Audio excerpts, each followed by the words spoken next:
It's maybe the night that my dreams might let me know. All the stars are closer. All the stars are closer. Tell me what you gonna do to me.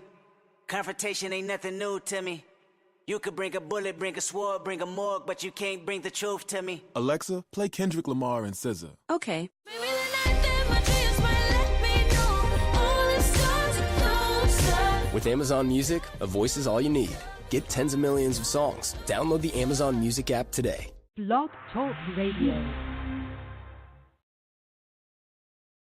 Alternative facts.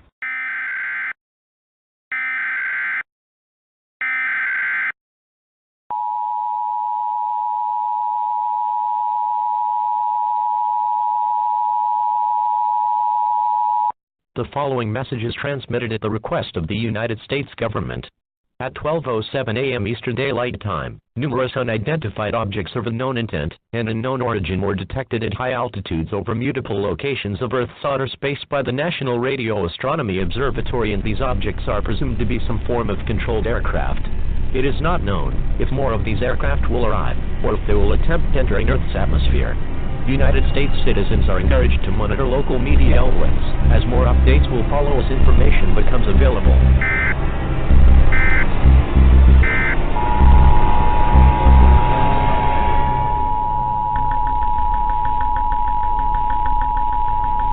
The following message is transmitted at the request of the United States government. Attacks by the undead have been reported in several states across the country. The dead are rising from their graves and are attacking the human race. At this time, it is expected that more attacks of this nature will occur in several other states in the next few hours.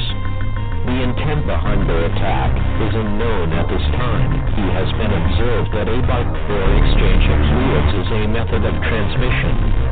This is an extremely dangerous situation if they crave the taste of human flesh. It is not known whether this event will last for hours, days, or even longer. Stay calm, as authorities have been dispatched to deal with these creatures. An all-clear siren will be sounded when this situation is under control.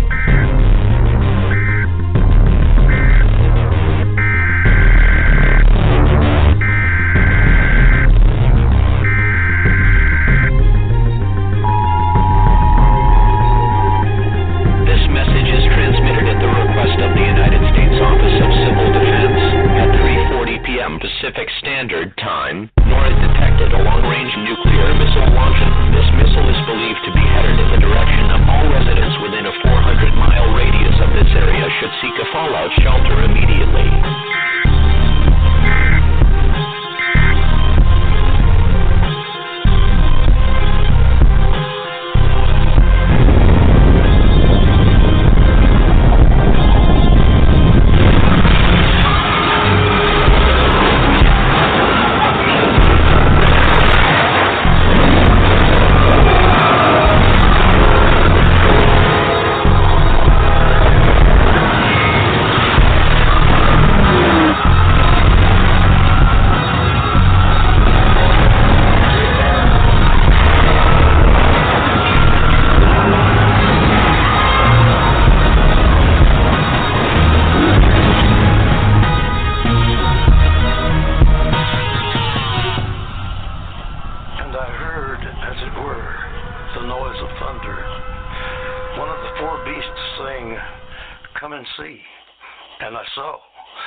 Welcome to Within the Chaos with your host, Rodney the Viking Shortridge, co-host, Melinda the Raven Jackson. Want to give a big old shout out to the Facebook paranormal groups that allow us to post our shows on their pages and helping us to get the word out about all of our guests.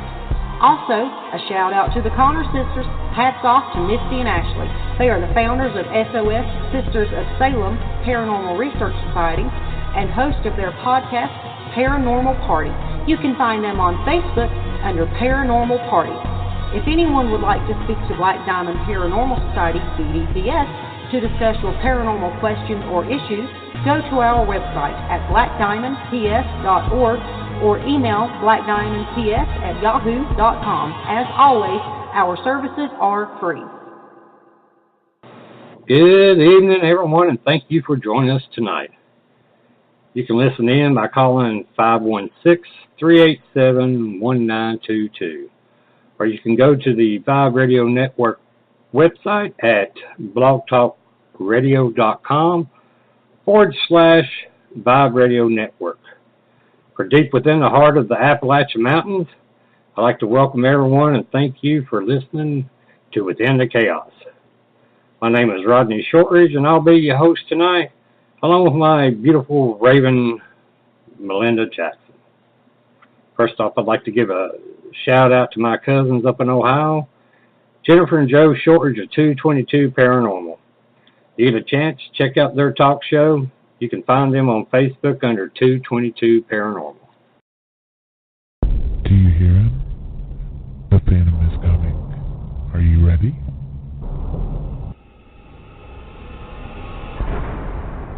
Phantom Fest is going to be held on November 3rd in Lebanon, Virginia at the Russell County Convention Center. You won't want to miss this one-of-a-kind con that combines all the mysteries and the macabre of UFOs, paranormal, gaming, horror, authors, comics, FX, metaphysical, spiritual, and more. Join us for $7 at the door. Tickets will only be $5 if you bring 2 non-perishable items for a local food bank. Children up to the age of 6 can join us for free. There will be costume contests, speakers, and just the camaraderie of freaks alike. Join us for the first ever Phantom Fest. You won't want to miss this. If you would like to participate as a vendor or a sponsor or just to visit the con, please reach out to either Rodney Shortridge of Black Diamond Paranormal or Missy and Ashley Connor of the Connor Sisters.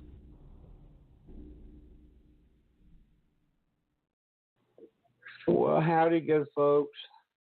This is Rodney Shortridge, and I have the sexy, the hot, the unstoppable Raven beside me. Hello, everyone. She's blushing. Well, hopefully tonight's guest,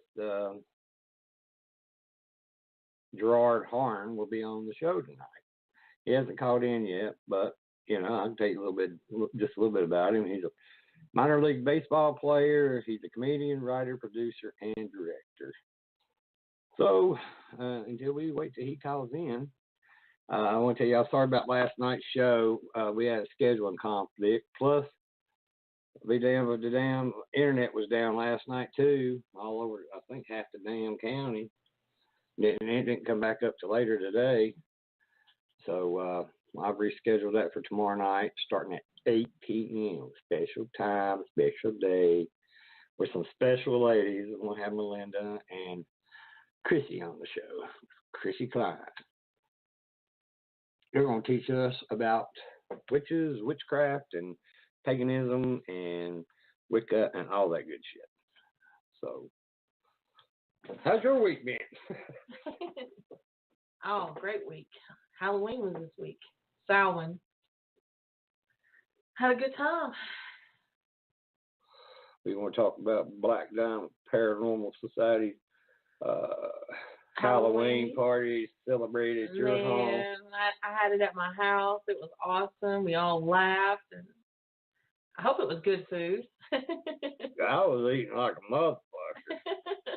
Especially there at the end. I just kept eating the cookies. I ate so many cookies, I ended up getting sick when I got home. But I had a little help getting there. I got plastered off my damn mind. I was high as a Georgia pine. What happens when you get into the cauldron? I was in the yeah, man. They put the witchcraft on that Lord. It knocked cold Jess Dick in the dirt. He's laid out on my couch. It was, and I was just sitting there grinning ear to ear. Apparently, I was looking like the Joker, just a big version of him. Well, let's see what the fat Joker looks like. Hey, there's Rod. You had that little boyish look. It was cute. Like, somebody come over here and rub my boo-boo.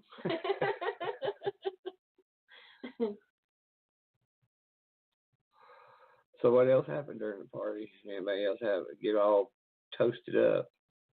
I mean, people were like buzzing and stuff, but it was It was cool. I think the laughter was what was the best part. We were laughing so hard. I mean, my stomach hurt. Mine did too. I was. Well, you were the one making us laugh. And that's what happened. I'm one of those people, I can tell a fucking joke and laugh myself. Oh my gosh, it was so fun.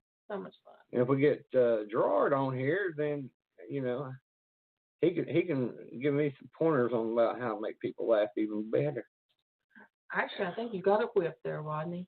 You think I got it whipped? I think you got it whipped. I'll have to get up there and show that boy how to do it. Yeah, I think you give him away for his money. But let me tell you something, you comedians out there, there's a fat boy in Southwest Virginia may give you a run for your money. For real, it was fun. Well, I tell you what, I wish Gerard would give me a call. I always think of the name Gerard. I think of Gerard Butler. I do too. And let me tell you something. This big old boy, you know, he a big old boy. He seems like he's cool shit. Well, I think he might be on. You heard me get ready to talk shit. Yo, what's going on, man? Hey, man, how you doing? Hey, doing well, man. Thanks for having me. Excited to chop it up with you. That's fine. I was sitting here getting ready to talk about your name, Gerard. I said every time I hear that name, I think Gerard Butler, and I'm like, I don't think this guy's got the washboard stomach like he does, but I think he's trying. Yeah, not yet. I mean, he's got a six pack and I got a keg though, you know, so it's all good. I got you beat. I got 2 kegs. Yeah, man. Well, Gerard, can you tell everyone, you know, a little bit about yourself, and you know, we'll talk a little bit about your baseball career, and you know, what got you on the path of being a baseball player? Yeah, sure. I played some minor league baseball. I went to a small school out in Jersey, the college in New Jersey. It was Division III, but I was a 3-time All-American and National Player of the Year, and I got signed by the Cardinals after college. You know, and I spent a season in rookie ball and got released in spring training, and then bounced around a couple other teams after that. And yeah, it was about a 5-year run in pro ball. It was a lot of fun. Got to go to 42 states, you know, and you know, wreak havoc across the Midwest. It was awesome. It was excellent. I loved it. And anybody, if you ever get a chance to play some pro ball, I would highly recommend it. All right. I played a little bit of baseball in high school, and I realized there's a lot of running. And I was like, yeah, especially when they kept putting me in the outfield. I'm like, yeah, screw this shit. I'm gonna go back to the football field. I ain't got to run that much. Oh yeah, you played in the trenches? Yeah, I played high school football. I loved it. I played offense and defensive tackle, and I didn't have to do too much running, except when I screwed up. Short spurts, man. Short spurts. So, why did you leave the game? Was it, you know, due to any injury, or was it just, you know, you're like, screw this, I'm going somewhere else? You know, man, I couldn't afford to live. You know, most I ever made in the minor leagues was I was an all-star in 2009, and I made $2,400 a month, and that's the most I ever made. You know, when I was with the Cardinals, I made $1,200 a month. So, you know, you get into, you know, 24, 25 years old, you got to start living life, man. And if it's not happening for you, you got to make some hard decisions, man. If it was up to me, I'd still be playing today, you know, but unfortunately, you know, it just didn't work out. Okay. Well, I understand that. Man got to eat. Yeah, man, maybe I don't need to eat as much as I do eat, but you do have to eat for sure. But I mean, it's a sad thing, man. It's a sad thing. If you ever see a minor leaguer, or you ever see somebody that's, you know, playing ball, trying to chase their dream, you know, buy them a beer because they can't afford it themselves. Oh, I've done that many times. There's a league up here, not far from us, in Princeton, West Virginia, and I've always tried to support them boys. I know they work hard for no more than what they get. Yeah. It's hey, look, it's a lot of fun, but it's a lot of work, man. It's a lot of work, and you know, it's crazy. The teams, they some teams take care of the players, other teams don't. But you know, I think that's kind of where the sense of humor comes from. Is, you know, here you are halfway across the country with half a team that's halfway across the world they can't, speak the same language as you, and you're chasing your dream. You're doing whatever you can with all your loved ones, again, half a country away for no money. I tell you, if you don't have a sense of humor, man, you'll go crazy. Oh, I bet. Well, speaking of a sense of humor, what led you down the road to become a comedian? Man, I'm raised Irish Catholic, so we got a dark sense of humor no matter what, and it's just something I've kind of always enjoyed. Ever since I was 16 years old, I saw a comedian by the name of Jim Brewer at the Stress Factory Comedy Club in New Brunswick, New Jersey, and I was hooked. And I did some improv stuff in college, and then I would do comedy while I was playing ball, just to take my mind off the stress of it and stuff. And about 4 years ago, I got serious about it, and basically went pro, and it's been awesome. It's been fun. It met some really great people, and I gotta tell you, I'm just having a blast, man. Well, that's awesome. Hey, Gerard. Hey there, how you doing? I'm good. So what makes you funny? Huh? I said, what makes you funny? Well, I mean, depends on if you even find me funny. Some people love me, some people don't. I don't know. What makes me funny? I don't really know. I just know that I try to make sure it matters to me that everybody's having a good time. Like when I'm on stage and when we're recording and everything like that, it's a legitimate. I am 100% aware. Especially out here in New York, man, I'm 100% aware that, there's thousands of other choices. People spend $20 to do anything in Manhattan. You can literally do anything. The fact that these people spent their hard-earned money and they're spending their time, and this is like date night, and I put a lot of pressure on it. This might be the only comedy show that this couple sees this year. And, for my, whether it's, 20 or a half hour on stage, I'm just going to make sure that, I don't take that for granted. I'm not a preachy comic. I'm not somebody that's going up there being an activist. I'm going up there just, let's have fun. Everybody wants to fight. It seems like this day and age, and everybody's got a opinion about things. And for me, it's just, let's tell some jokes, Mm-hmm. Well, how long have you been performing? How long have you been doing stand-up? Well, I've been doing comedy for, I guess, 7 years now, but I'm really serious for probably 3 to 4, yeah. Okay. Do you do a lot of open mic nights? Oh, no. I try to, there's some guys that love open mics, and there's some guys that, they get on a mic. For me, I really only do pro shows now. I mean, the open mics, it's just not an honest, it's not an honest feedback about whether or not it's a good joke. Comedians are incredibly,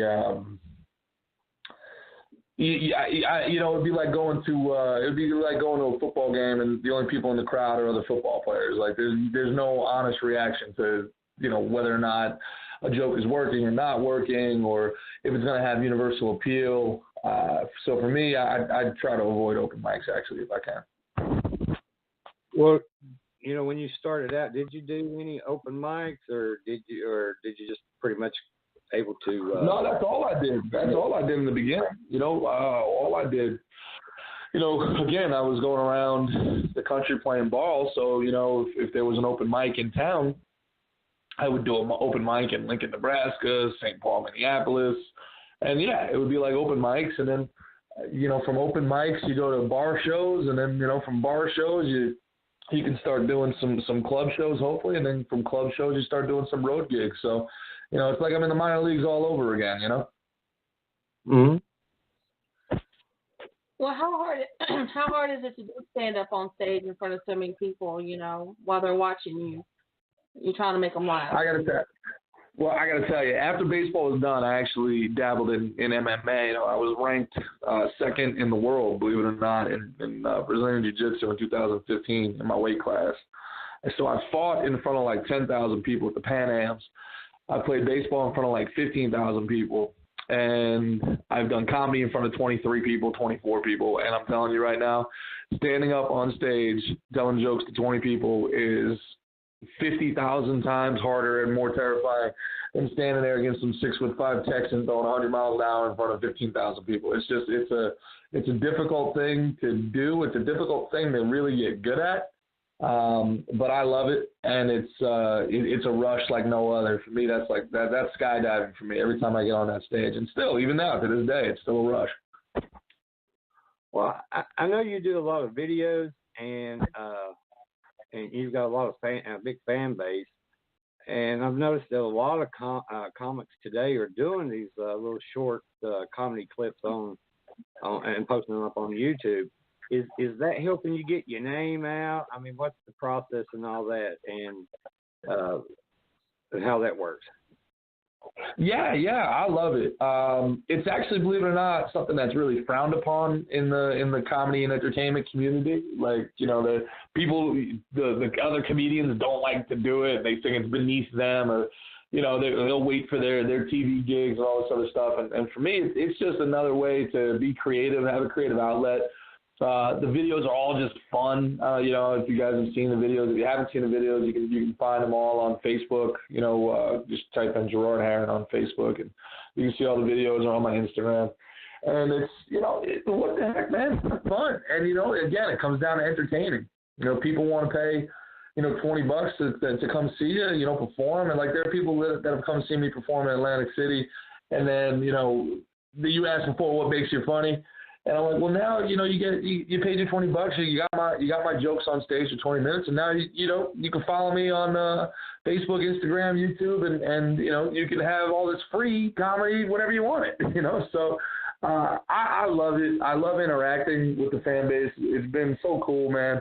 There are people that, hey, I came to see your show in Austin, Texas. And it's like, and we can still keep in touch. And if I'm coming back down to Austin, I hit them up and they come back out. And, it's just really awesome. It's really, really cool. And I think I got some of the coolest fans around, man. They're always like super helpful. Like there's one person, made a, I guess it's like a cartoon of me and like the GTA, and it's actually my profile picture now. Like that came from the fans. You know what I mean? They're the coolest people, and they're the reason I do it, and it's awesome. It's a lot of fun. Well, I know that you also, I don't know if you're a producer but I know you have something to do with the Southern Mama. Can you explain to everybody, what you have to do with them? Because I know around here, being in the South, everybody loves Southern Mama.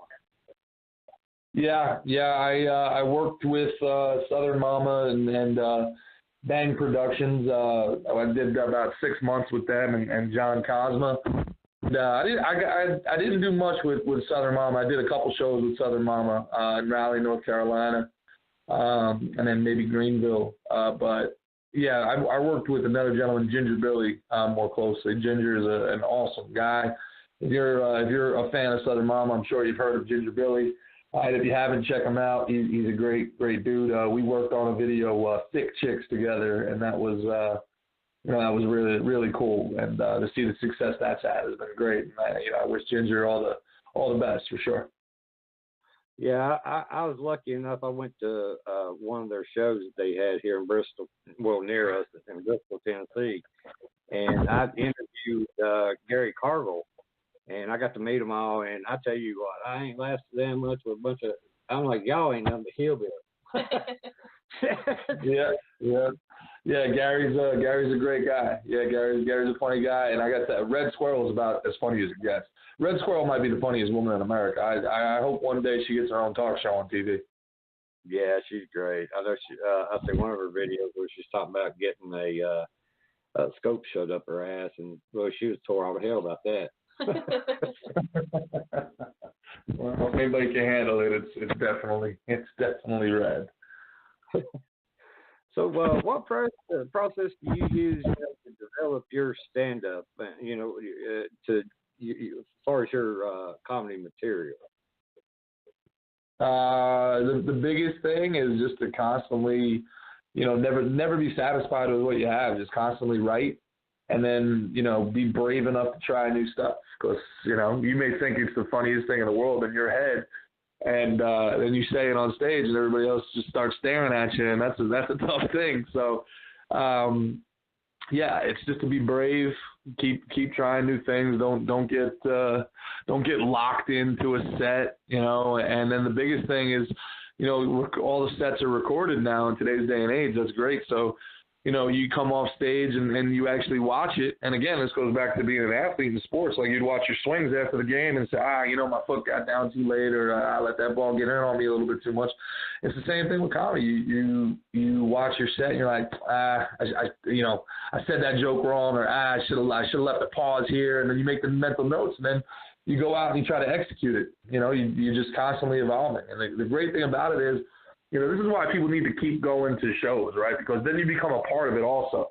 You don't want to see a comedian like one time and then that's it. You should see him 2 or 3 times in the same year, because you'll see the evolution of the joke, and that's like a really cool thing. You can like see it, and it's like, oh, that joke was like this, and now it's like that, and oh, I see what and then you get really into the act, and that because then you as an audience member, you're a participant, and I think that's the coolest thing, right? Because a lot of other art forms, the crowd isn't able to participate, and you can't participate in a movie, you can't participate in a play, you can't participate, in somebody's playing the guitar or something like that. You participate in comedy. If you don't laugh, that's instant feedback to that comedian. Hey, we got to do something about this joke.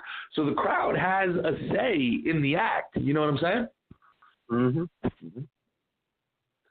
Well, do you use any of your childhood stories when you're doing a show, and what's the most embarrassing memory you have as a child?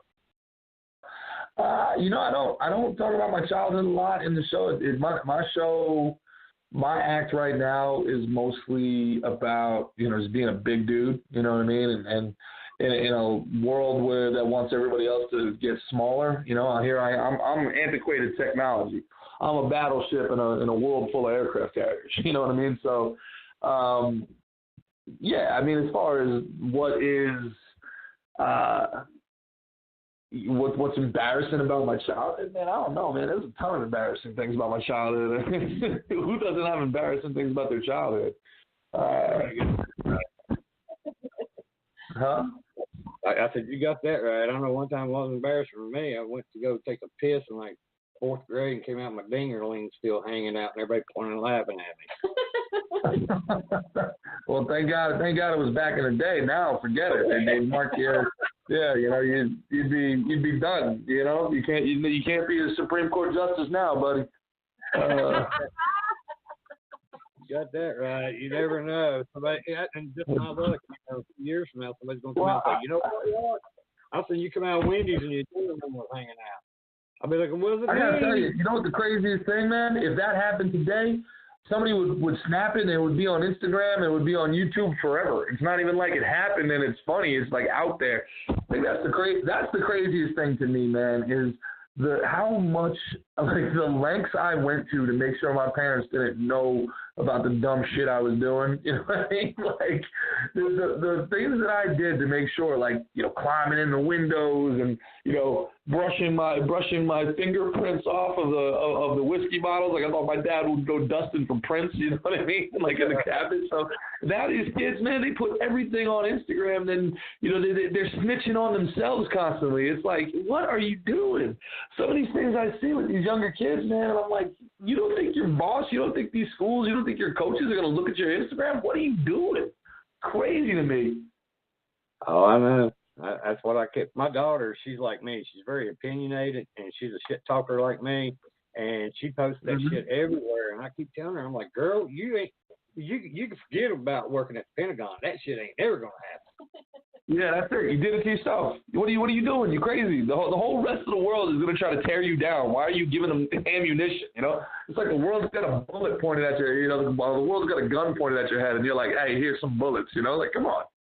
Yeah. Kids got to wake up. Yep. I've tried to explain it to her, but she'll just have to learn the hard way, I guess. Yeah, well, I suppose that's how we all learn. Yeah. I just hate it for them. They're going to have a long road ahead of them. Oh, yeah? Why? They're doing dumb stuff? What kind of dumb stuff are they doing? And if your daughter's Instagram is like that, maybe I got to go take a look at it, you know? It's Dakota Shortridge. Yeah. Look her up. You'd be like, oh, my God.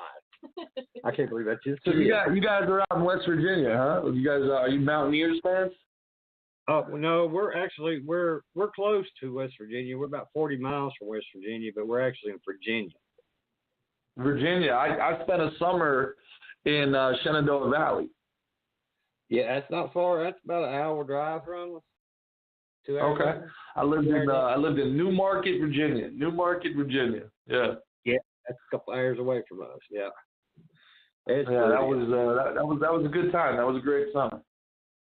Yeah, we live on that tip of the state, that's in between West Virginia, North Carolina, Tennessee, and Kentucky. We're right in the middle of hillbilly. We're heartland of hillbilly. Hillbilly Haven. Yeah, absolutely. Yeah. I do it all the time. Y'all come back down. A pity Merle coming out. Howdy, y'all. Yeah, exactly, right. Whenever I do shows in the hills or in the Midwest, when I start hearing a banjo, I start running. I'm a city slicker boy. I can't survive out there from nary a day. Hey, I might be country and hillbilly too, but every time I hear a banjo, I fucking run too, because I ain't dealing with it. I keep hearing the squeal, motherfucker squeal. I ain't squealing. Yeah, I'd be having a lot of fun if I were you guys, though. You see like a family like that's on vacation, you start staring at them at the Waffle House, you know. You got a purty mouth. Just see if you can freak them out.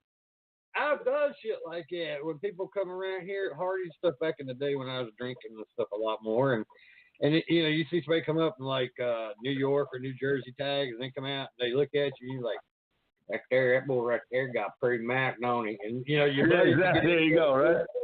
Check, please. Thank you. Watch them get back in their car and drive away. Yeah, that's what I'm saying. Yeah, you just okay, check, please. Thank you. All right. Bye. Fucking hillbillies. Yeah, I stay to the coast, man. I stay to the coast. As long as on both sides of the country, as long as I can see the ocean, I'm fine.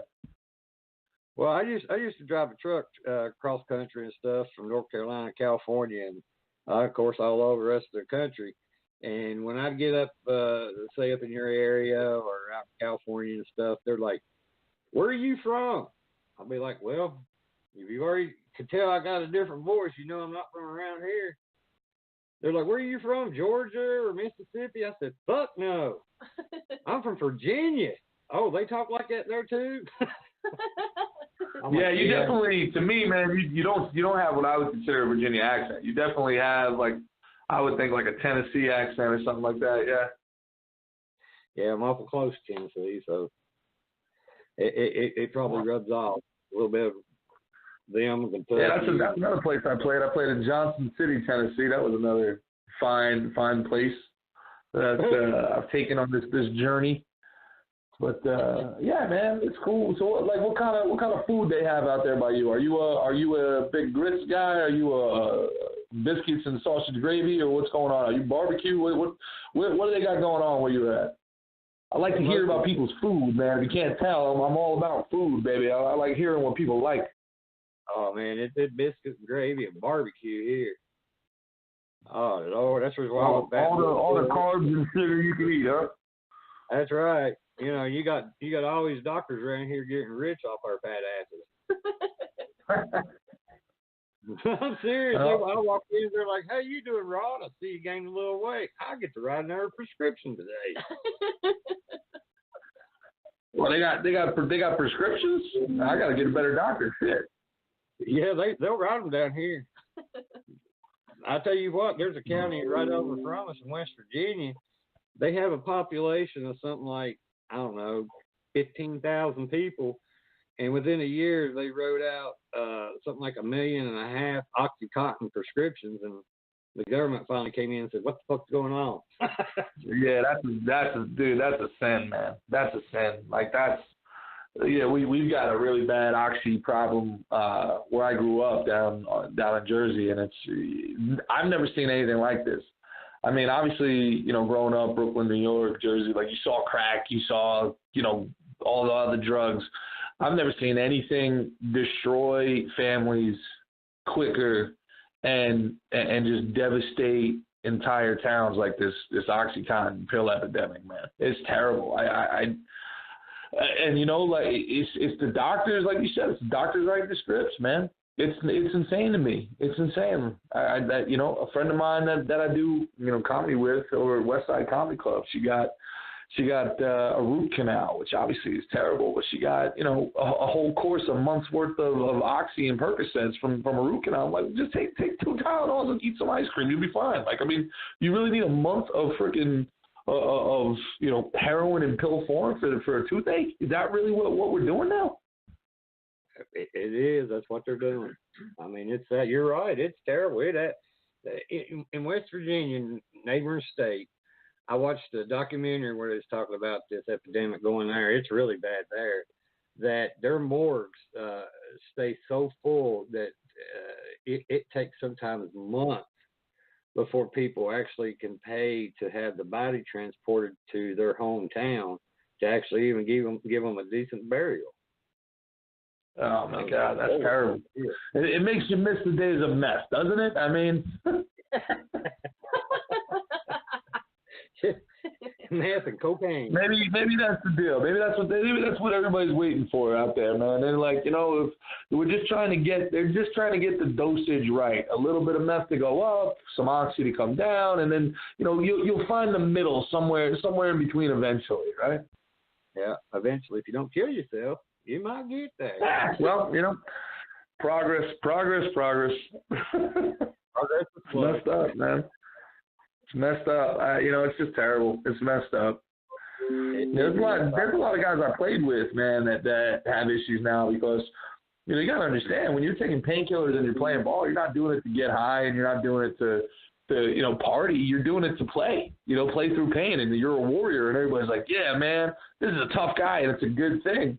And then the second they're done with you and you're released, it's like, hey, all right, well, you're done. You don't need to pitch anymore, so don't take this crap. And you can't tell your body that. I mean, there's a lot of guys I played with that really struggled with dependency, once the game was done with them. And it's really it's a dark underbelly of sports that people don't talk about. There's a huge problem both with, dependency issues and then also the fact that, once the games are done with you, they're done with you, and that's it. And, then you got to go back into the regular world and be a regular person, and you're really just not – you're not prepared or even, functional for normal society.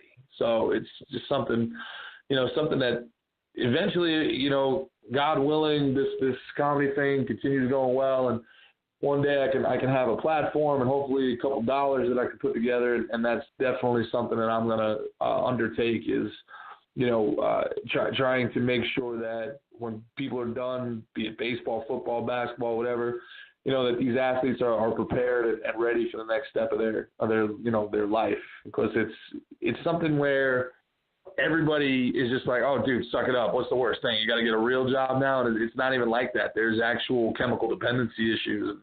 There's a whole bunch of stuff that goes into it. I would love to be able to help. And, because, I went through it. I saw my friends go through it. And that would definitely be something that I would like to, help improve if I can one day. And I agree with that. I think it's very admirable. Instead of throwing all this money to build new prisons, why don't they, throw that money at building more rehabs and getting these people all the help that they need? They're not criminals. They just got a fucking problem. Yeah, hey, man, you're talking to a card-carrying libertarian, dude. So, you want to talk about the government getting out of stuff, I'd be happy to do that for 2 hours. One of the most messed up things to me that's happened in Colorado, legalized weed, and they went from a budget deficit to a surplus in 2 years. They're literally making billions off this stuff, and they got all the guys that are in jail for selling weed still in jail. Like, how you gonna legalize weed and then not let these guys out of jail? It's insanity to me. Oh, I agree 100%. It don't make no sense. It's all about money. They found out that you can put people in prison for stupid shit and make a ton of money off of it. Yeah. Slave labor is really, really beneficial. I mean, who would have guessed? Yeah, no kidding. Well, I guess I'll jump to the next question. I didn't mean to get off topic, but that was real important. I appreciate that. Yeah, no problem. Are there any comedians, that you look up to, that may have helped you, fine tune your own style of comedy, and if so? Oh yeah, absolutely. Yeah, I mean, that's one of the great things about doing comedy in New York is you get to see some of the best to do it night in and night out, and the guys, like, people unfortunately will never even hear of them. One of the guys that I think is one of the best in the world right now is a guy named Gerard Haran. I mean, he is just unbelievably funny, and he's approachable, and he's cool, man. There's guys that they go out of their way to make sure that that you're working too, especially as a young comic. Well, the hardest thing is to break into the industry and like people to give you a chance before you have a following and before you have any tape on you that you can send out. Somebody's got to give you a chance, and guys like Matt Bridgestone from Atlantic City Comedy Club, acjokes.com. He's a great guy with that. He's a guy that used to book me all the time. Gerald Benford, though, is a guy that would take a look at the set, give good feedback, and help coach you through some of the insecurities. There's so many to mention, but I think it's also great when you have not necessarily a mentor, but like a peer group of a bunch of comics that are working the same clubs, and you guys become really good friends. They're basically your coworkers, right, at that point, and you can bounce things off of them, and if you respect them and they know you, they can say, I think you should avoid that, or hey, have you thought about doing it this way? And that's something me and Ginger Billy actually used to do all the time. And we would get, jump on a weekly call, and, Ginger was just breaking into the business, and he has some great ideas, and me being a guy that had just been doing this a little longer is like, hey, Ginger, that's a really great idea. Have you thought about structuring it like this, right? Because it's one thing when you have a funny joke, but when you're on stage, there has to be a structure, there has to be a flow. You have to create, an experience and then, drop the punchline on them. So I think, people that know how to do it, and they're able, now this is the most important thing though, they're able to communicate it to you in a way that, you take the information, you're not just like, oh, screw you, dude. Like, because a lot of times people will tell you, I don't think that joke really works, but it sounds like, hey, you suck, man. So it's like you're very sensitive. All real artists are sensitive, I guess. But, I mean, you're very sensitive to that kind of negative feedback, but you can't be. And that's why having people that you can trust, people that have your best interest in mind, it's the most important thing to have in this business, is to find somebody that you can actually bounce something off of, that you respect their opinion, because there's a lot of people that want to tell you about jokes, but you just don't respect them. You know what I mean? It's, hey man, you should tell this joke, and it's like, shut up, dude, you're not funny. I don't want to take comedy advice from people that are less funny than me. That's like me getting, I'm using my financial advisor who's got less money than me. That doesn't make any sense. You know what I mean? Like, people want to call you up and manage your money, but it's like, dude, you drive a Toyota Tercel from '98. I'm not letting you manage my money. Get out of here. The same thing. You got some open micer or something like that. It's like, hey man, you should say this on stage. I'm like, dude, you should say it on stage. Shut up. Don't tell me that. So having somebody that you really respect and that's willing to take a listen to you and work with you is incredibly important. And having people that you can write with and bounce ideas off of is really, really, I can't stress how important that is. I agree. So, do you do any characters that you perform on stage? I'm not a character guy on stage. I think for me, I'll do some like jokes that are closer to the videos that I do, but my stage it's kind of a show that has like an arc, right? So I talk about a lot of my show is about like how fast things are changing, and you know, all the generational problems that we're having.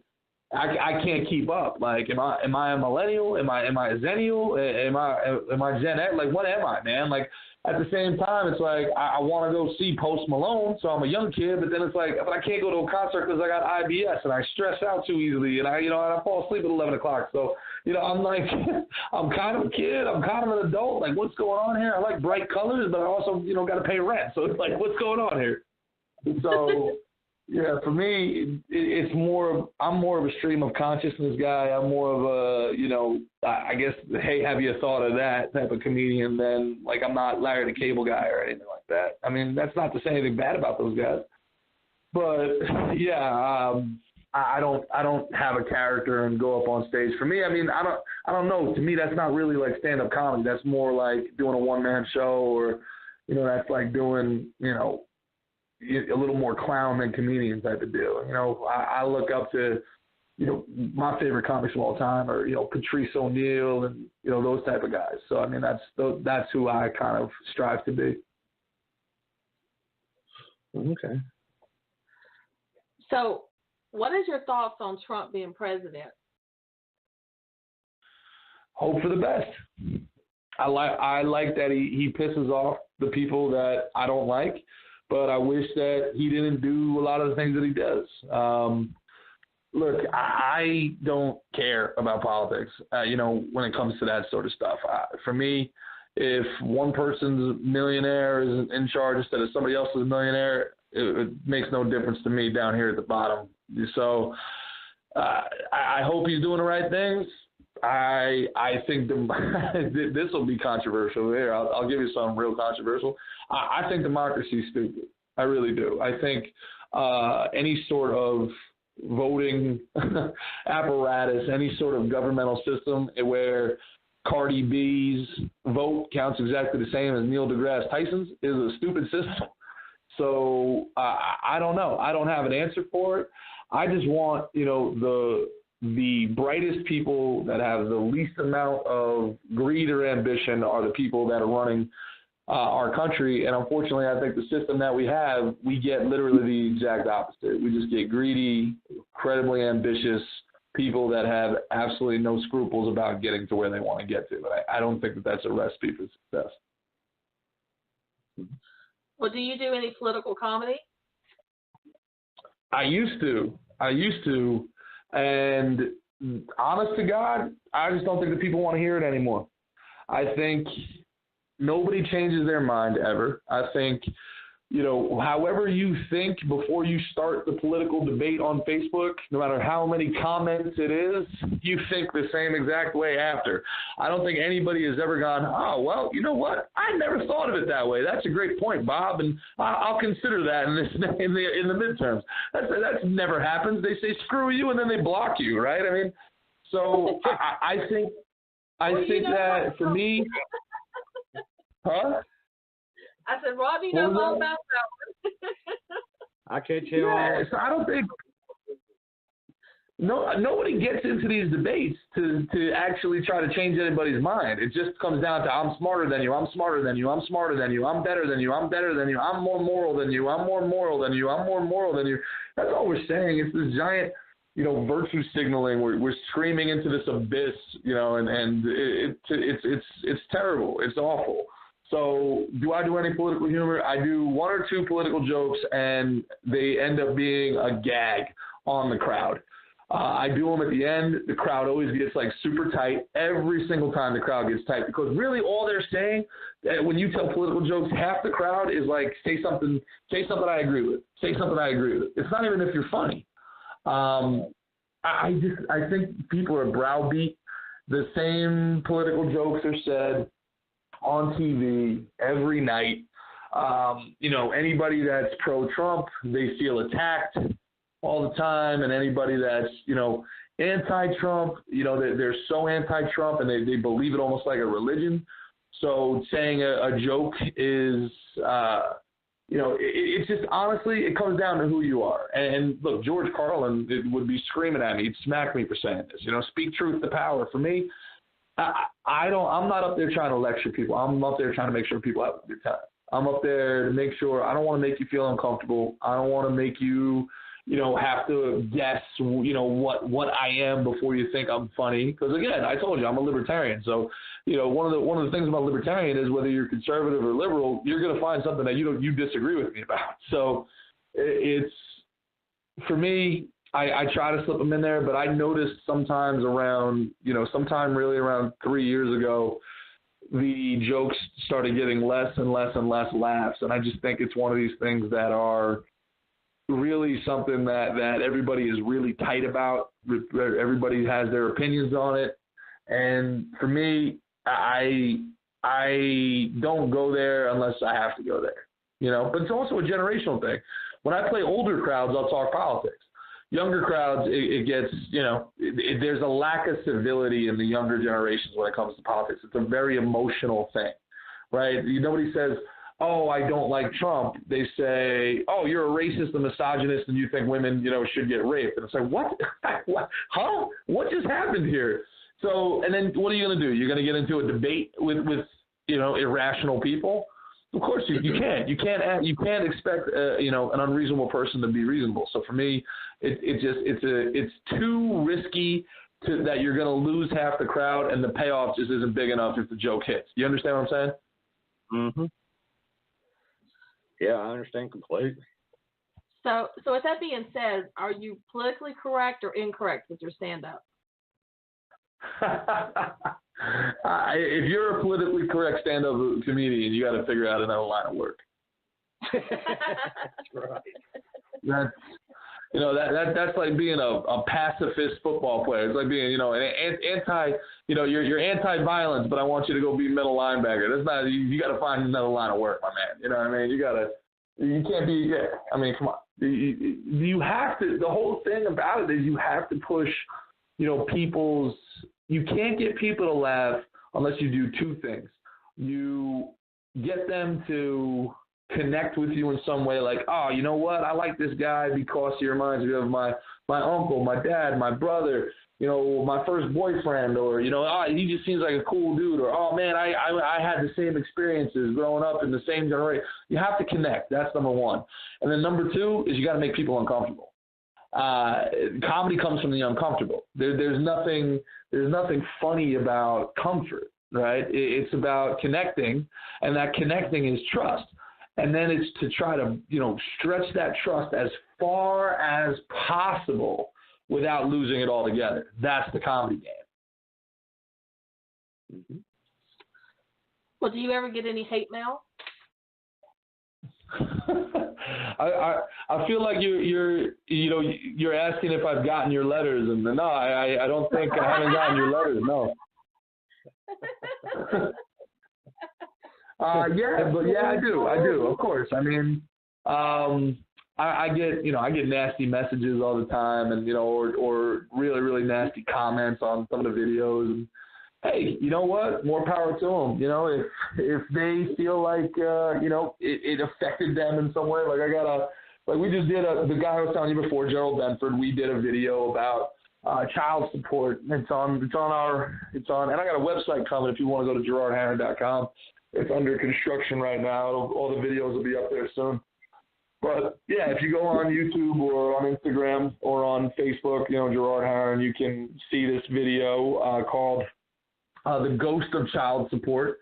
It's a funny video. You can see my fat ass in a one size too small white T-shirt, packed in, like 10 pounds of shit in a 5-pound bag, but it's a funny video nonetheless. And it's a joke about child support, and a couple women didn't think that was something that we should be joking about. They sent some really nasty messages, and I'm like, hey man, if you can't laugh at yourself, I don't know what to tell you. Well, have you had any hecklers, while you've been performing? And, if you have, what do you do about them? Man, I really don't get a lot of hecklers because my style of comedy is very interactive. So I'm always interacting with the crowd. I'm also a big dude. I'm 6'1", 300 pounds, bench press 450 pounds. So it's like I'm not the type of comedian people like run to the stage to try to heckle. Atlantic City, when I do the Atlantic City shows, and we do 3 shows, we do an 8 o'clock, a 10 o'clock, and then a midnight show. And that midnight on Saturday show is a zoo. People have been drinking for 12 hours at that point, and it is as rowdy. It's all these people from Philadelphia and New York and D.C., and they all are drunk, and they come together for a midnight show, and that is a rowdy, rowdy show. That we do it at the Showboat. And that is, oh man. So yeah, you get some hecklers sometimes, but I don't mind hecklers. I know a lot of comics. I'm not the comedians that get thrown off by hecklers are script comedians. They do the same exact jokes in the same exact order every single time. I've been an athlete my whole life, and like I said, I grew up in Jersey and Brooklyn, so I've been talking shit my whole life. So I'm fine with it. Somebody wants to heckle, go for it, man. Like just buyer beware. That's all I say. I get paid to talk for a living, and I'm not gonna take your feelings into account if you're trying to steal my shine. So just buyer beware. That's all I'll say. That's like me, and I don't even get paid. My shit's free. Yeah, man. So, what is the funniest thing that's happened to you recently? The funniest thing that's happened to me recently? Oh man, funniest thing that's happened to me recently. I don't know. I things when you're in the comedy world, it just seems like sometimes funny things happen. But I don't know if there's been anything real funny. I've been traveling so much, and I was writing and directing and producing videos for this company, Valuetainment, and we were doing like a lot of serious stuff too. So I've been flying from New York to Texas, and then New York to Vegas, and then out to LA, and I've just been doing so much traveling. And I guess the funniest thing is seeing all the eyes of the people as I walk onto the plane, and I've 50,000 miles in 6 months, and every single time I walk on that plane, it's a whole row of strangers, 30 people looking at me with these scared eyes, like, oh God, please, not my row, not my row, not my row. Beside me, I've seen that many times. Yeah. I come walking. Oh man, people are praying. You know what I mean? They're doing their novellas. They're, you know you're too fat when the Muslim guys on the plane are praying. You don't sit next to them. You know what I mean? Like, you're right. You got that right. And they skinny little fuckers. They can give up half that seat. Yeah, man. Yeah. Well, have you done any TVs or movies as an actor or as a comedian? Yeah, I was in a short film for Funny or Die. I'm actually dressed in drag. I'm Adele, the singer Adele. So if you haven't checked that out, you got to check that out. That's really, really funny. It's a parody called The Making of Adele, and that was great. I was just in this recent indie project called Street Art Addiction, and I play a cop that's that hates graffiti artists. So it's really, really funny. I was Detective Gerald Schloster. If people want to see that, they can go to mystreetartaddiction.com, and you can see all the episodes there. A few more things that are coming out soon, hopefully. We got a couple projects, a couple auditions, and hopefully you'll be seeing a lot more of the big man on the big tube soon. Oh, that'd be awesome. Well, where you're traveling all over the country and stuff, and where the country is, so divided, do you have to change up your comedy at certain locations due to where you're at? Well, let me. Yes, you do. But I also want to address. I don't think the country is nearly as divided as people say it is. I really don't. Like when I'm down on the ground and I'm talking with people, I don't feel any of this division. I don't feel any of this angst. I don't feel any of this racial disharmony. It's just cool. Everywhere is cool. If I'm in Vegas, people are cool, man. LA, people are cool. New York, people are cool. Like race, gender, color, none of that stuff matters. I just feel like it's getting shoved down our throats that we have this impending doom coming, and I don't see it. When I'm doing shows, man, it's white people, black people, men, women, they're all sitting together in the crowd and they're all laughing and they're all having a good time. I just don't see the division that everybody says is this country's so divided. I got to tell you, prove it. Prove it, man. I think there's 30% of this country that hates each other. And you got to remember, man, like we talk about the whole country, what percentage of the population voted in the last election? 25%? Mm-hmm. So only 25% of the country voted in the last election. The country isn't divided. That 25% is divided. Go fight.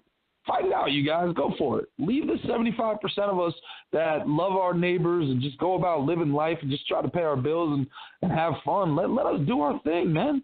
Like, it's such a small percentage of the country that is doing this dumb stuff. And it's such a small percentage of all of us that are really, hateful and vengeful people. But it seems like they always have the microphone shoved in their face. Right? We are doing this thing that drives me out of my mind, and we are letting the angriest amongst us dictate our culture. And I cannot stand that. That is something that I hate more than maybe anything else that's going on today. We are taking one or two or three really angry people, and we're letting them tell us what's right and what's wrong. And I think we got to come to our senses a little bit, and we got to remember, the great words of my grandfather when he used to say, "Shut the fuck up." You know what I'm saying? That's it. Just shut the fuck up. That's it. Somebody said something dumb. Yeah, if somebody says something dumb, you don't have to email their boss 50 times trying to get them fired. You don't need to get somebody kicked off a television show. You just tell them, hey, would you shut the fuck up? Like, I mean, that's it. We've forgotten that you can do that. We've forgotten that just shut up. Like, hey, shut up. Like, what do you walk away?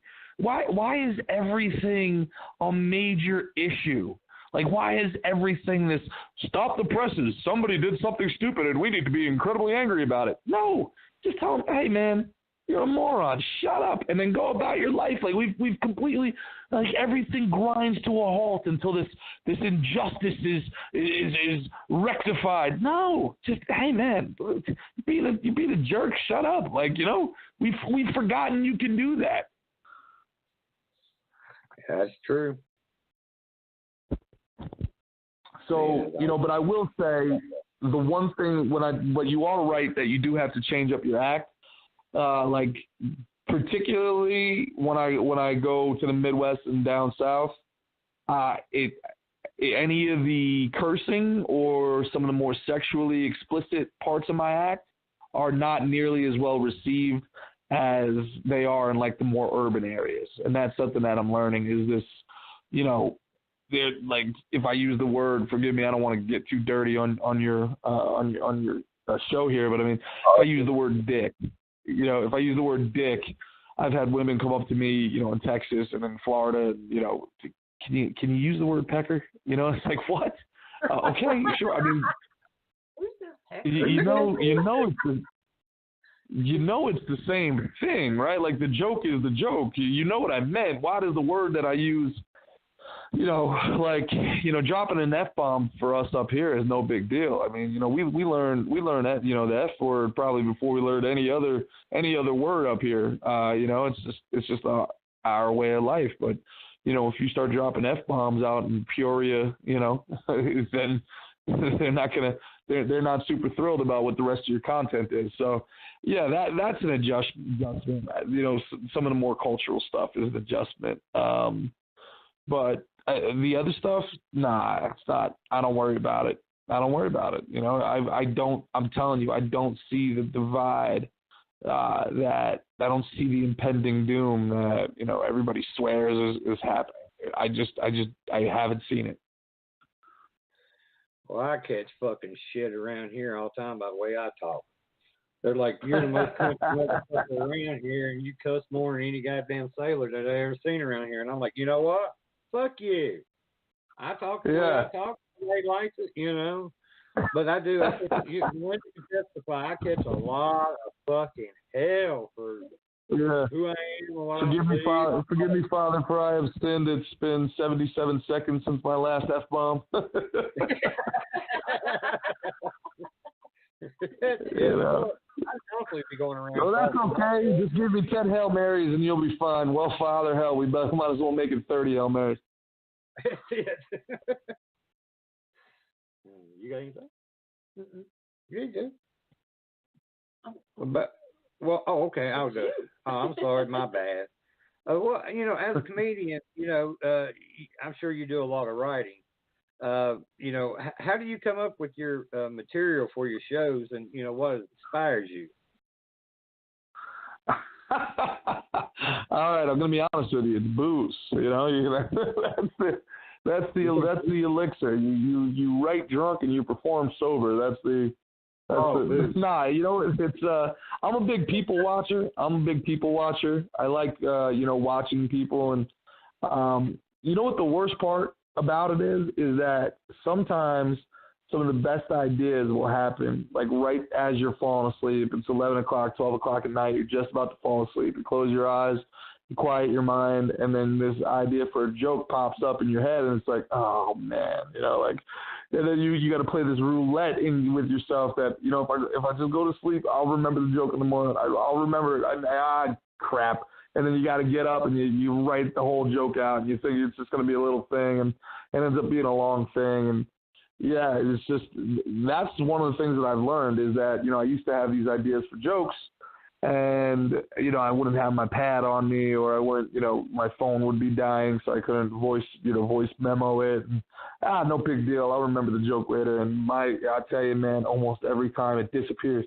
It's like a gift that you discard. So now I keep a pad on me at all times, and as soon as it comes into your mind, you got to write it down.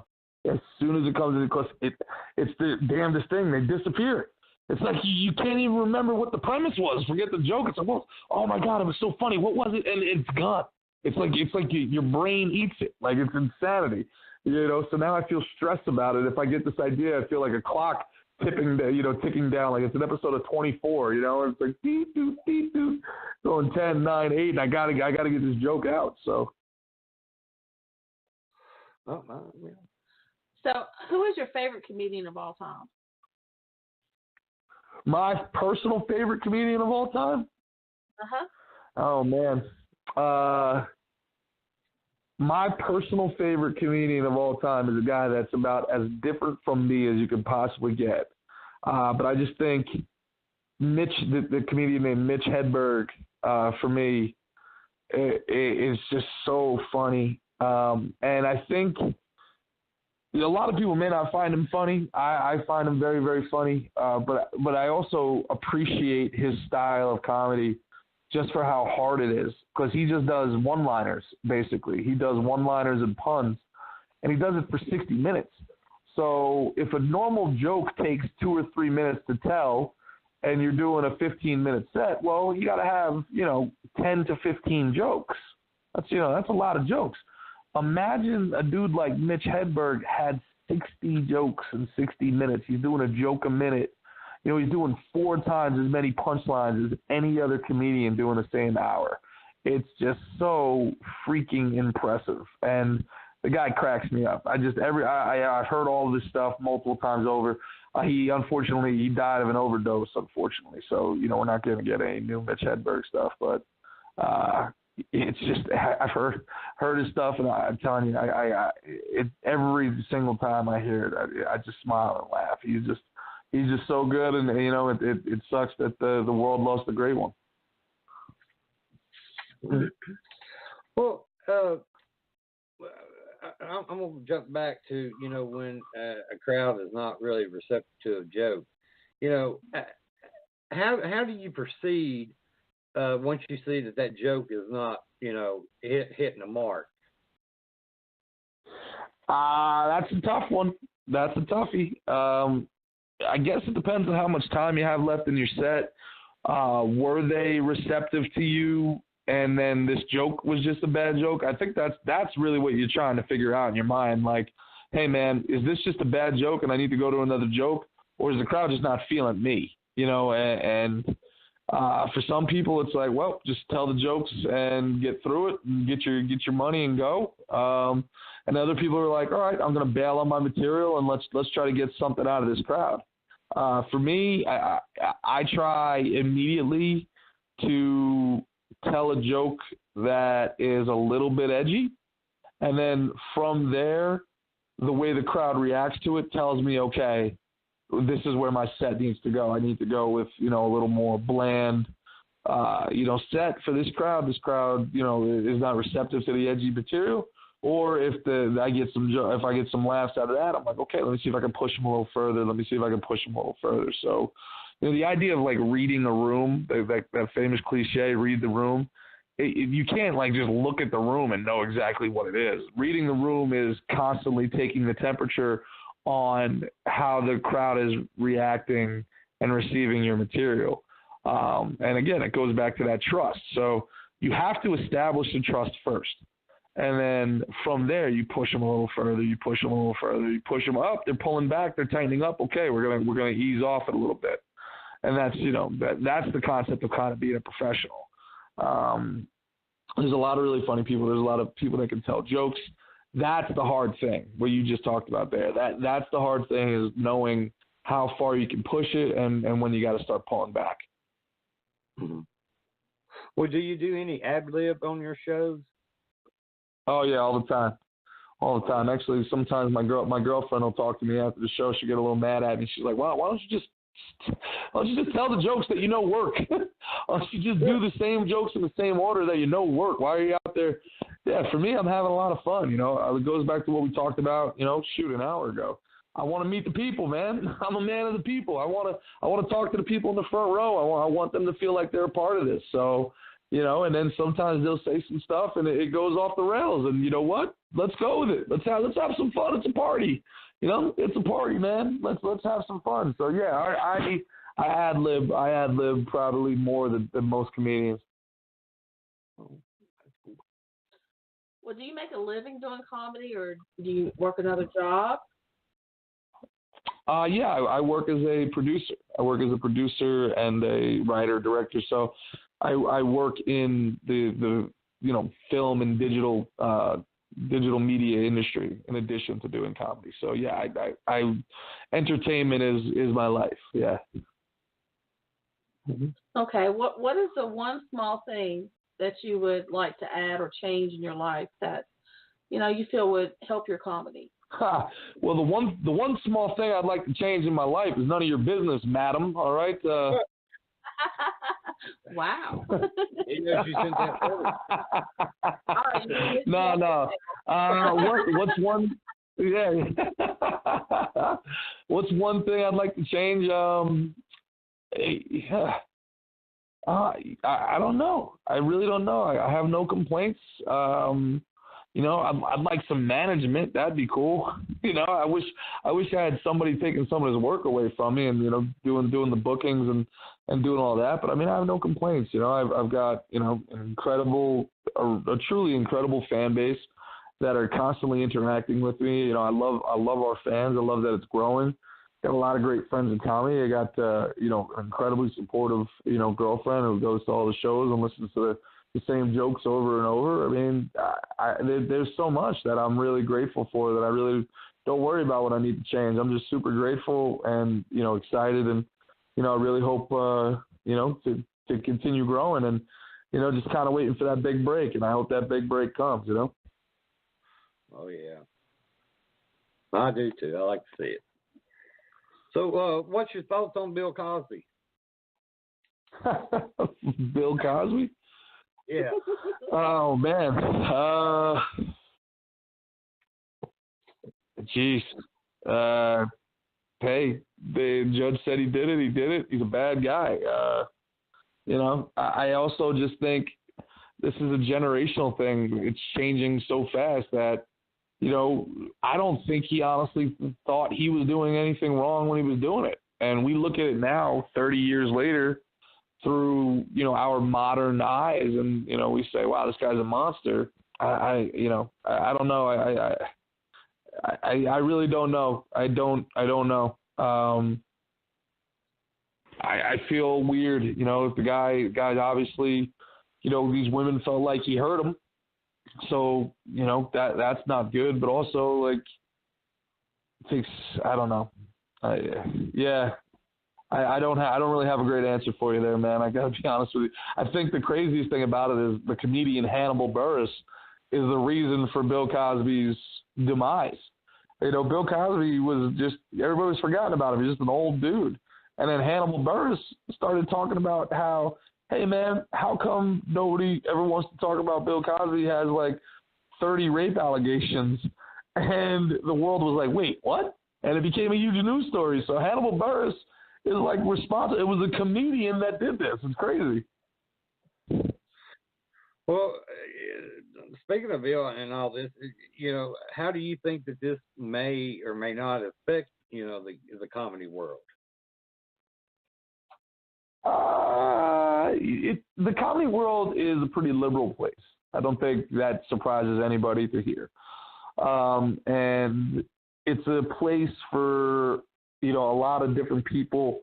I think the only thing that I see happening with comedy that I personally disagree with is there's too much activism happening and not enough comedy. And I don't think activism is bad, and I don't think anybody, you know, you use the stage time for whatever you want the stage time for. Your act is your act, and do your thing. But we got to remember the jokes also, right? There's too much of going up on stage and, hey, this is what I believe in, and, you know, do you believe in it too? And, yeah, awesome. But where's the joke, though? You know what I mean? So I also sometimes feel like this isn't really about the things that they're making it out to be about. It's actually about power, right? It's about having something on somebody. It's about, you know, creating a situation of leverage. And then that's where I start really getting turned off by it, you know? Mm-hmm. So tell me about the process of you being able to take your stand-up on the road. What do you mean? You know, how do you prepare for everything and being away from home, of that nature? Yeah, it's you know, I think it's just it's easier for me than I think it is for a lot of other people because again, I played, you know, minor league baseball for 5 years and I was on the road for 8 months at a time. So it's just, you know, you pack light. That's the biggest thing. Pack light, you know, get on the plane, get off the plane, you know, and don't stay longer than you have to. You know, make sure that you maintain a perspective of, you know, family first as much as you can, and you know, and the big thing is treat it like a job. Don't treat it like a vacation. You're there to work. You know, you're there to do a job and be a professional about what you're doing. So, you know, it's just the same as if, you know, you had to fly into town and, you know, for a big sales conference or something, you know, this is your job. This is what you do. So, you know, you try to go out there and be professional and then come home. You try to keep it simple. Well, what's the best joke that you tell that, you know, gets the crowd all amped up? Well, man, you know, they're just gonna have to come see it in person. But I've been told, I've been told by a few people that the rhino joke is probably the joke that the people go craziest for. You know, so they got this joke about a rhino, you know, making sweet love. So it's just something you're gonna have to see to believe. Well, if you're ever around here in my area again, I'll come and see you. I love comedians. I'm not comparing myself to anybody or nothing like that, but I'm a big bullshitter, so I love watching comedians. Oh, well, I'll hold you to that, man. Oh, I will. I'll come out. I went and seen Gary backstage, and he was damn near lit up, and when I came around the corner, I didn't think he would see him because I had him on the show. And as soon as he see me, he's like, "Rod, how you doing?" And these people standing there going, "You know him?" And I'm like, "Well, I interviewed him. Does that count?" Yeah, Gary's a good dude. Gary's wife, good people. And you don't need to worry about Gary being lit up. I think that's just his constant state of being. So, you know, it's no big deal. Oh, yeah. Well, do you have any like superstitions or rituals, that you do before you go out on the stage? No, not really. For me, I'm just really trying to, calm myself down, not get too amped up. I don't do it anymore, but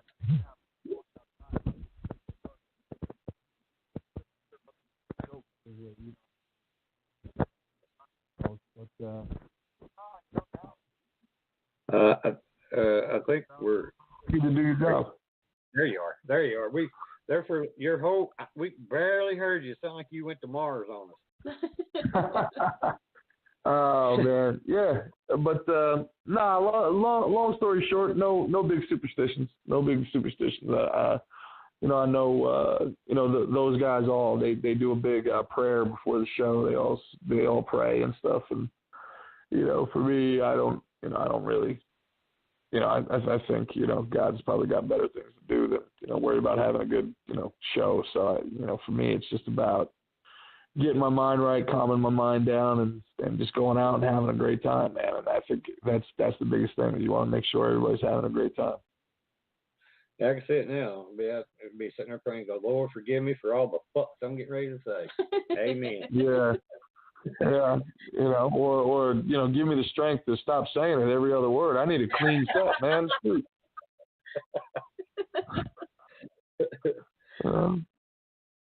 So, what are some of your favorite locations to do your show?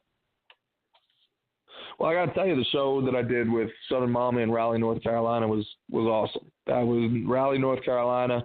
I didn't expect it to be that good, but it was really, really great. I'd love to do that again. Atlantic City is really phenomenal, just because it's so rowdy. You're getting crazy people. So I like that room, and I love those guys. I love working with those guys.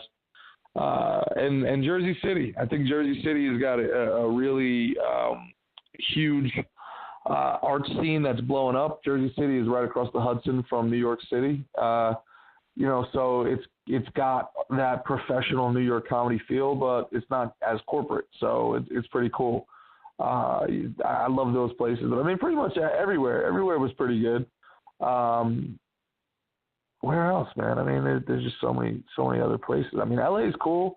I got to play the Comedy Store and the Laugh Factory. That was awesome. That was the first time I was like nervous. I was legitimately nervous to get on stage. I went on stage after Pete Davidson at the Laugh Factory, and I'm like, oh man, I gotta follow this. That was like, the nerves were kicking a little bit, but I played Vegas for the first time about 2 months back. That was pretty sick. Opened up for Kevin Hart at the Venetian, so that was really cool. But yeah, I would say my three favorite places, that Raleigh show, Atlantic City, and Jersey City. Absolutely, yeah. Cool.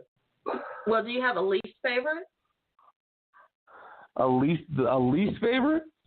Yeah, like somewhere you're trying to get me in trouble all night, man. You're trying to get me in trouble. Who hates me? What places do I hate? Talk about, I got. Do I have a least favorite? Yes, I do have a least favorite, but I'm gonna keep that between me and the wall. I tried. Yep. What, do you perform at any? I'll tell you what. I'll tell you what. If the next time I play it, the check doesn't clear, then I'll call you guys back up and I'll tell you who it is. Okay. Okay. That sounds great. We'll have him back on. Just for that. Just for him to sit and talk shit about them. And I will ask that question again. I don't think exactly. I got a platform, damn it, and this is what I got to say. And then we'll talk about hate mail, okay? Yeah, exactly, right? We'll write them hate mail together. Chain mail. Do you perform at any colleges and universities, and if you do, what do you discuss with the younger adults and No, well, you know what? It's funny you say that. I do not, but literally just this morning, I submitted to a company called NACA to do that.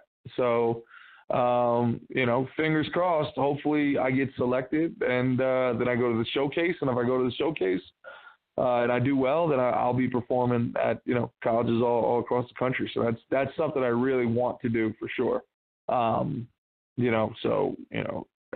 That's so funny you asked that question. I literally just applied to do that today. I got ESPN. Yeah. Okay, so like earlier you mentioned that, you're a producer and director. So what got you started doing those projects? I've just always been creative, I've always been creative. I love film and I love television, and I think, digital media, and it just started with, making videos and then, saying, I don't like this about the video. How can we make it better? I don't like this. How can we make it better? And little by little, you just, you learn through experience and then, then I don't know really how to explain it. It's something that you're attracted to if you're a creative person. If you're a creative person, you're always going to find creative outlets, and this was the medium that most attracted me, and then I ended up being pretty talented at it. So I just kind of got lucky, I guess. Well, what advice would you give someone that's wanting to be a stand-up comic? What with your experiences, what would you tell them on either to do it or not to do it, or save up a lot of money, man. Save up a lot of money, and make sure that you have a really supportive system behind you, because it's a very, very hard road. It is not easy. It's probably more downs than ups. And the worst thing about it is, if you're having a bad day at sales, you can blame the product. I'm selling a shitty product, or, my boss is a jerk, or there's no one to blame if you're bad on stage. It's you. So you have to be very, very strong in your convictions, and you have to have a really great support, group around you. And you got to make sure that, don't ruin your life chasing your dreams. That almost happened to me, and it's almost happened to a lot of people. Don't ruin your life chasing your dreams. Make sure you're still paying your bills. Make sure you're still, living life. That would be the biggest advice I can give. It could happen for you, but it's not going to happen overnight. So don't give up. But again, I use my my baseball career as a as an example. I didn't quit because I was bad. I quit because I couldn't pay my bills. And the same thing will happen to you if you want to get into the entertainment industry and you want to actually make a play for it and move to New York or move to LA. You think you got some talent. Just make sure that you're setting yourself up for success, and understand exactly how hard this road is. Right. So when you're not doing comedy and producing and directing, what do you do for fun, like hobbies? Just to relax. Yeah. Well, I mean, one of the great things about, being in the entertainment industry, man, is, you do comedy, you make videos, and that is fun. Like that's, that is a hobby. But we like to keep it simple, man. Like my girlfriend and I, we walk around, we sightsee, we like to try different foods and eat and party, and we just try to enjoy life. We try to live as much as we can. We pretty much Sundays are family day. So we go back down south, south of where we are in Jersey, and I watch the football games with my dad, and we have family day with everybody else there. I think it's important to try to spend time with one another, because we spend so much time apart, and that's just the nature of the job, that's the nature of the business. But I mean, I just like spending time with them. So I mean, I like sitting there watching Netflix for 8 hours while we order while we order delivery food. That's fun for me. And that goes back to what I was talking about before. This is where, I'm a millennial, but I'm also like, I can't tell. I sometimes I feel like I'm 16 years old. Other times I feel like I'm 65. I don't know. Everything's happening so fast. Oh, I understand that. I have a problem with that. My kids always tell me, Daddy, you're an old man, but you kind of rank down there with us. You like some of our music. You like some of this and some of that. I said, I'm just mixed up. That's all the problem. The only drugs I did back in the 80s. That's what it is. That's what it is. That's what it's that cocaine and them shrooms, man. They'll fuck you up. So I suggest you do them. That's like one of my favorite quotes of all time is from this guy George Best. He was like a great soccer player in Britain in the 80s. He's on his deathbed with like liver failure, and he's telling people, I spent 90% of all my money on booze, drugs, fast cars, and faster women, and the other 10% I wasted. That's right. You gotta enjoy it. Yeah. Well, Gerard, I got one more question for you. I'll let you go, and I appreciate you. But yeah, no problem. What's your plans for the rest of 2018, and any other projects that you're working on that you can discuss? Yeah. 2018. Like I said, I got a couple of auditions that I'm hoping go well on the NACA submission I did today. So any of you listeners out there, if they can send some positive vibes my way, that would be great. If any of those would hit. We're going to be opening up another room in Jersey City. It looks like I can't really talk about it just yet because it's not finalized, but. Maybe we'll be doing another location, which is awesome, in addition to the JC Underground. We got a bunch more videos that we're going to be doing. I got a new series coming out on Valuetainment called Before They Were Billionaires that you guys should check out. We talk about, Elon Musk and Bill Gates and all these people and who they were before they were billionaires. So I think that'll be really cool. You can check that out you go on YouTube and search for Valuetainment. We are continuing to do, I have 3 more episodes of Detective Gerald Schlasta on that indie project I was talking about, My Street Art Addiction. People can check that out at mystreetartaddiction.com. And again, if people go to my Facebook or my Instagram, I'm going to have a whole bunch of new videos coming out. We're filming a bunch of new videos, and as you guys know, you contacted me through there.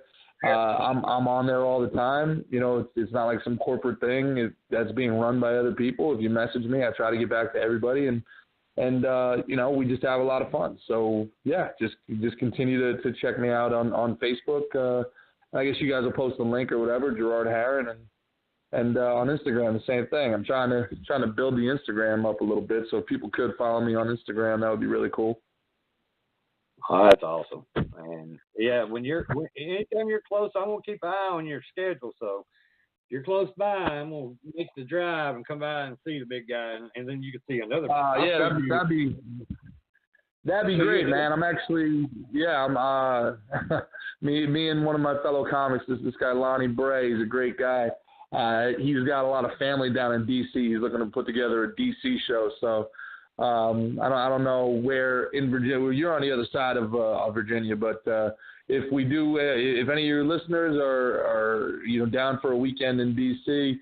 In 2019, I should do a show down there for the first time. So you guys got to come check it out. Oh, definitely. I'll make that drive to come see you. Yeah. All right, man. Yeah, man. We'll have some fun in the nation's capital. That's right.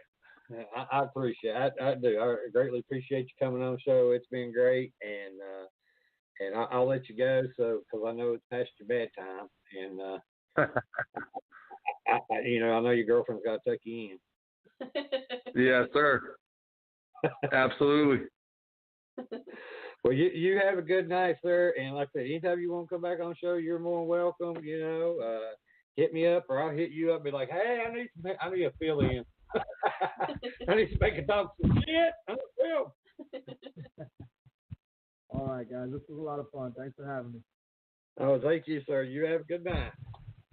You too. Take care now. You too. Bye-bye. Well, everyone, that was Gerard Haran, and I want to thank him for coming on the show. We have nothing but respect for the man. He's a funny man, and I love the comics. I do. I'm a big funny guy myself, but not. I'm a poor one. I'm a wannabe. I'm just a wannabe.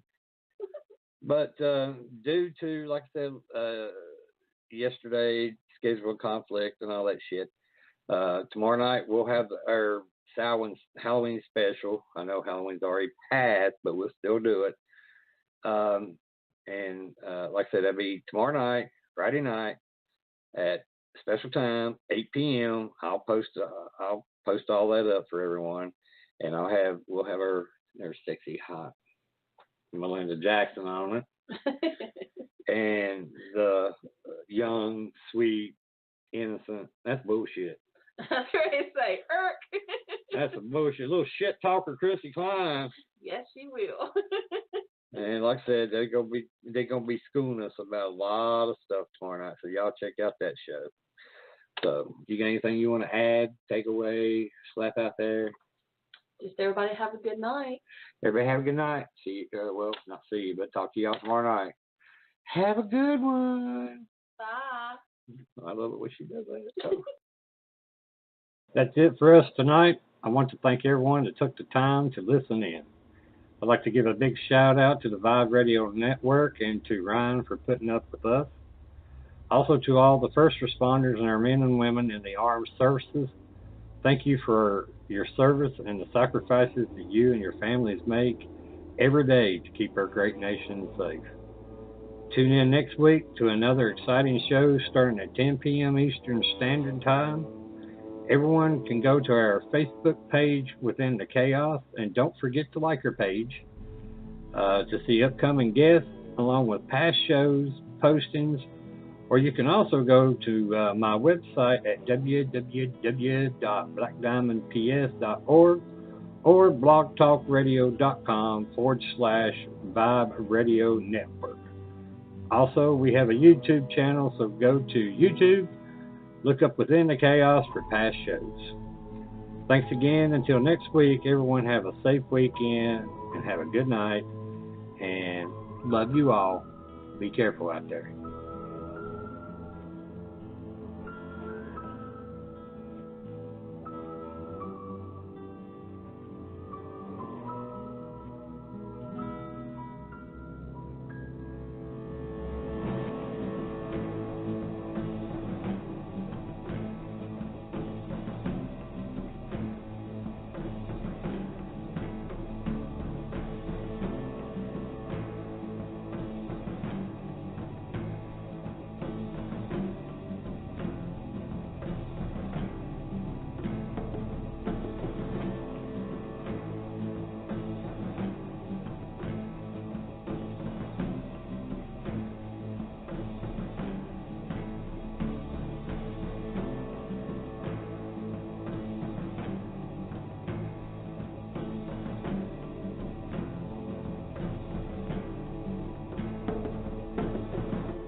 I'm sorry, but I don't want to be an emperor. That's not my business. I don't want to rule or conquer anyone. I should like to help everyone if possible. Jew, Gentile, black man, white. We all want to help one another. Human beings are like that. We want to live by each other's happiness, not by each other's misery. We don't want to hate and despise one another. In this world there's room for everyone, and the good earth is rich and can provide for everyone. The way of life can be free and beautiful, but we have lost the way. Greed has poisoned men's souls, has barricaded the world with hate, has goose-stepped us into misery and bloodshed. We have developed speed, but we have shut ourselves in. Machinery that gives abundance has left us in want. Our knowledge has made us cynical, our cleverness hard and unkind. We think too much and feel too little. More than machinery, we need humanity. More than cleverness, we need kindness and gentleness. Without these qualities, life will be violent, and all will be lost. The aeroplane and the radio have brought us closer together.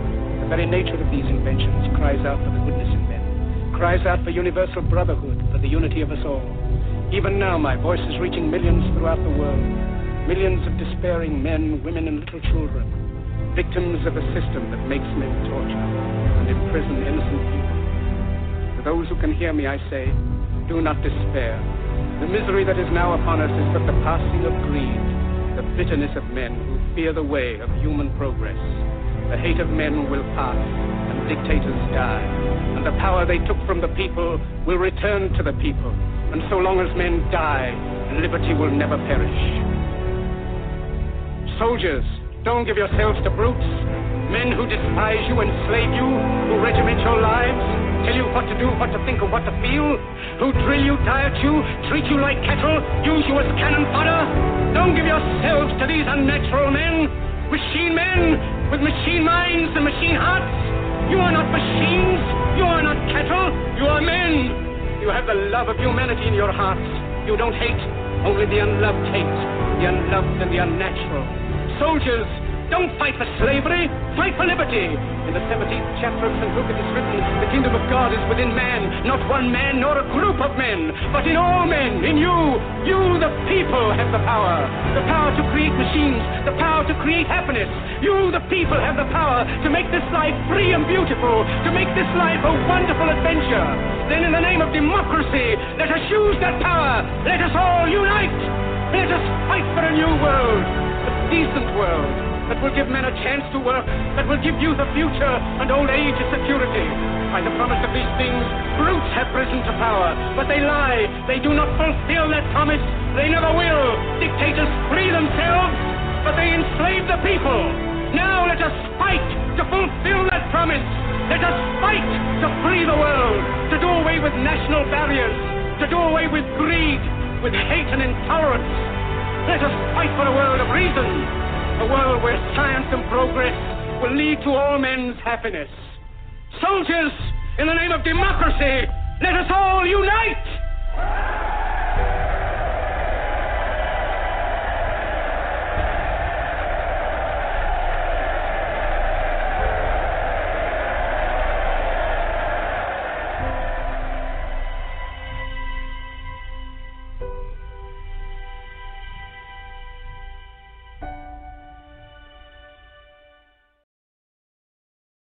Do you hear him? The Phantom is coming. Are you ready?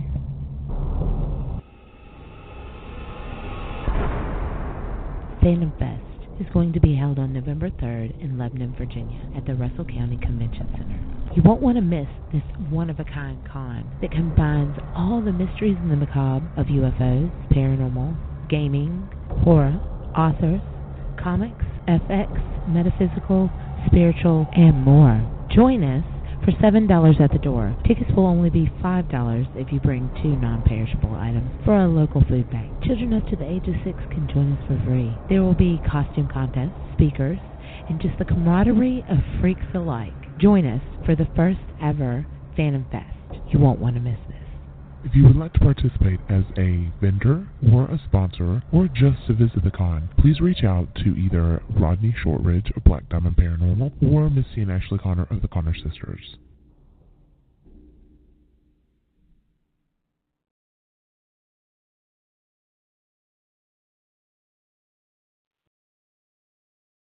My heart skips skipping the beat. You're not close enough, so that space between you and me, let's lose it.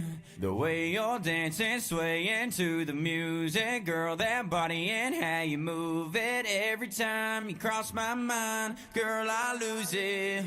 Alexa, play the Country Heat playlist. Okay. I don't think you know what you're doing to me. You got With Amazon Music, a voice is all you need. Get tens of millions of songs. Download the Amazon Music app today.